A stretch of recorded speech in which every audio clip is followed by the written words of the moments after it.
Est-ce à dire qu'il faut donner à tout le monde le secret de l'art du sexe? D'abord, avant de donner à quelqu'un l'art sacré du sexe et sa connaissance secrète, il faut d'abord détabouiser complètement la sexualité. Il y a un tabou qui prône sur la sexualité aujourd'hui et qui a créé une croyance fondamentale. La croyance est telle que si vous parlez du sexe, c'est que vous êtes un voyou. La croyance est que le sexe là, moi je ne veux pas parler de ça. Tout le monde, je vous regarde, je nous regarde, vous me regardez, je vous regarde. Tout le monde joue ce jeu. Et vous savez, ce jeu-là auquel vous jouez, vous savez comment on appelle ça? L'hypocrisie. C'est ça le jeu auquel tout le monde joue. L'hypocrisie. Tout le monde est hypocrite. Tout le monde joue le jeu d'hypocrisie. Ah non, moi je ne veux pas. Ah non, il ne faut pas parler de ça. Ah, tu vas gâter mes oreilles ou tu vas faire ceci. Posez-vous la question la plus honnête. Qui, doté de facultés normales, n'aime pas le sexe? Mais c'est ça, les questions vraies. Si le sexe est doux, agréable, confortable et bien, vous pensez que les enfants sont bêtes pour ne pas le sentir dans leur corps? On n'a même pas besoin de le leur dire. Alors, je crois que il faut détabouiser complètement le sexe. Il faut rendre le sexe normal. Il faut parler du sexe comme on parlerait de comment aller au marché.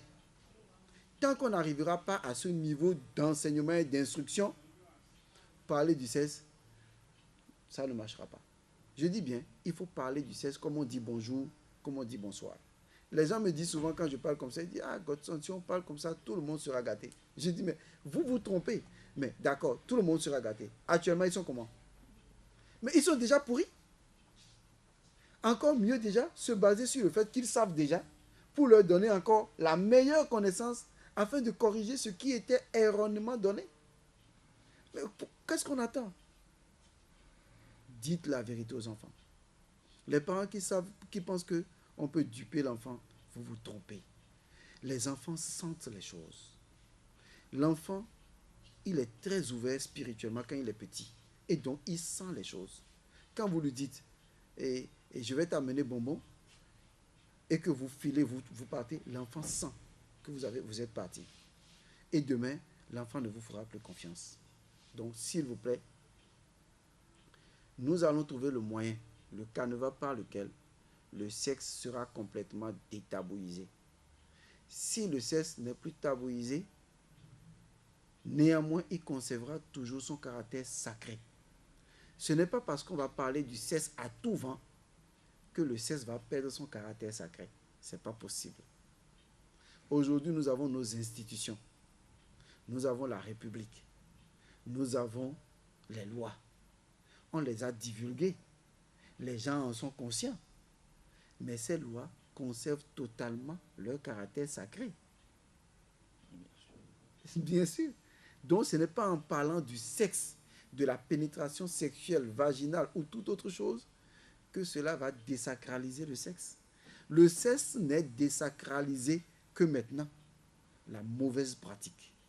Mais la connaissance avérée et l'enseignement avéré juste du sexe ne désacralise pas le sexe. Ça détabouise le sexe, mais ça ne le désacralise pas. Ça lui confère plutôt son caractère fondamental, qui est le caractère sacré de l'acte sexuel. Cela me fait penser à la vie au village où cela se fait, cet enseignement se fait à travers des couvents et des initiations. Bien sûr, bien sûr.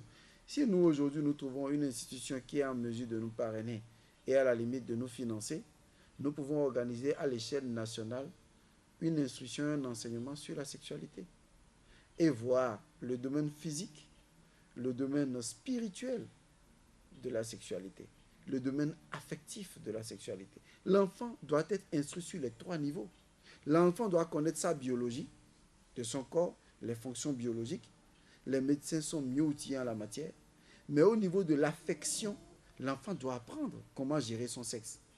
Mais au niveau de la spiritualité même et de la notion philosophique.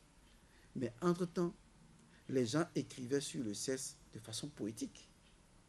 Quand moi je lis Cantique des Cantiques, je suis sidéré, je suis content. Mais combien de poètes aujourd'hui vous voyez parmi les jeunes qui peuvent parler de sexe, mais en poésie? Mais ça n'existe pas.